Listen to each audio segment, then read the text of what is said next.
Battalion, 5th Marines. They're a highly decorated battalion. They go all the way back to Guadalcanal, Bella Wood, Vietnam, Korea, you name it. They're highly decorated, one of the best battalions in the United States Marine Corps. So they were sent into the Helmand province. My son was one of them. I remember we were at Camp Pendleton and we sat together and he said, "Dad, we're going to the Helmand province, saying in Afghanistan, do yourself a favor and don't Google it." So what do you think I did as a dad? I Googled it. I immediately found out that the British Armed Forces were there and they suffered the most wounded, the heavily killed in action was in the Helmand province, this area called Sangin, Afghanistan. This is the area where the Taliban grew their opium, their marijuana, their drug trade to fuel their terrorism across the world. My son was going there. So we threw him a party, threw Marines. The Marine battle cry of the 3rd Battalion, 5th Marines is "get some." And I told him, "Son, go get some." They went. My son remembers when they were landing in their FOB. They were landing with their Osprey and their helicopters, and they remember feeling pings and hearing pings coming off their helicopters and looking out the windows, and they were surrounded by white flags. What the Taliban do is they put these white sheets on the ground, and with black spray paint, they spray paint, "Death to the Americans, death to the infidels." The pinging they were hearing were bullets coming off their helicopters. They landed in that FOB. And it wasn't a week later that on a deployment, a couple of the Marines went out and they heard this boom around a mile away. They immediately got in their Humvees and got in their vehicles and went out to see what that was. And it was an MRAP that ran over an improvised explosive device. It was so big that it lifted up the MRAP, twisted it like a corkscrew, and instantly 4 Marines lost their lives. That one hit home, because it wasn't shortly after we heard that one of those Marines was from my hometown of Granite Bay, California, where I was a high school football coach. And then I learned that one of those Marines played football for me. I was honored to eulogize that Marine. The parents asked me, "Patty Schubacher, our CEO, you met her yesterday." It was her son. And so news got back to saying in Afghanistan that there was this coach that eulogized this Marine from his hometown.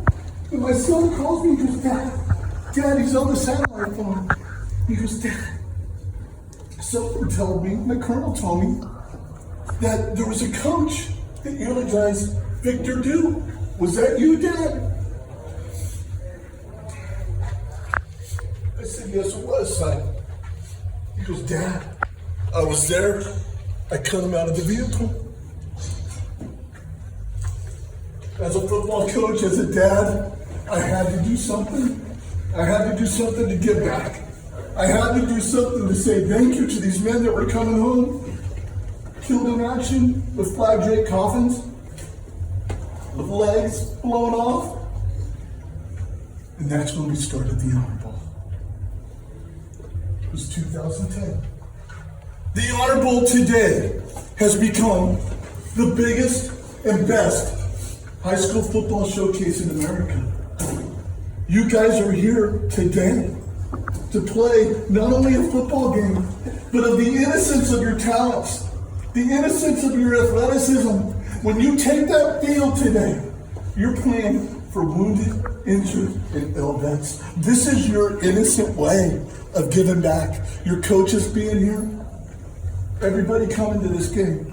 This is your way of giving back. And let me tell you something else, guys. You guys are the leaders of your school. You guys are the one that everybody in your school looks up to. All 125 of you guys. I don't care who you are, what position you play. All right, before it's an honor and privilege to stand up here and talk to you today, as you take the field, I want to talk about dedication and sacrifice. Something Coach has already talked about. Again, my name is Gary Sergeant Torres, served at 3rd Battalion, 5th Marines. I was on that deployment in Sangin, Afghanistan. in 2010. So I want to talk to you about an individual that served and that was on that deployment on December 30th, 2010. He was out on a combat patrol. Couple hours, went out on a reconnaissance patrol, gathered some intelligence and bring it back to the patrol to further do something with it. About 2 hours into it, while on patrol, the Taliban ambush start firing off their machine guns. This individual gets shot twice in the leg. He raises his weapon, runs about 30 meters, starts suppressing back until he finally collapses. Another Marine approaches him, runs to him under fire, takes his pants off, takes his camouflage pants off, and he sees blood gushing out.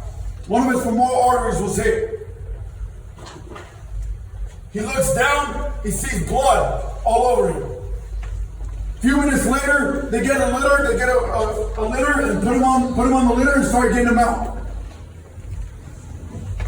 As the helicopter is on its way, that injured Marine that's on the litter puts his head up and says, "Tell my mom I love her, and tell my boys I said I'm sorry." At this moment in time, the only thing he cared about is to let his mom know that he was sorry or that he loved her, and to let his boys he was sorry for letting them down. Fast forward, back in America, when he's in rehab, physical therapy, they tell this individual that he's never going to be able to walk and run the same way again. That he's getting medically discharged and retired because of the injuries. That he might get his leg amputated because of all the nerve damage. Let me tell you the story about the dedication and the sacrifice that came with that. When I was told that my leg was going to get amputated, that my career was over, that I was never going to be able to run again, never be able to play a sport, I stand in front of you today telling you that it took dedication and sacrifice. The same dedication and sacrifice you need to go out there and put out every single game. It's more than just a football game. Every single one of you are playing out there for me, for people like me that serve for you. Because I will go out there and serve for you every single day. I will give my life for every single one of you. We fight for God, country, and for Corps. You are part of the country. So go out there and play this football game like it's your last one. Don't ever play a game and not treat it like it's a championship game. That's how I live my life every single day. Treat it like if it's my last one. So go out there, play with that dedication, that sacrifice every single time. Again, it's an honor and privilege to stand up here and talk to you. Thank you, American Fort. Good luck.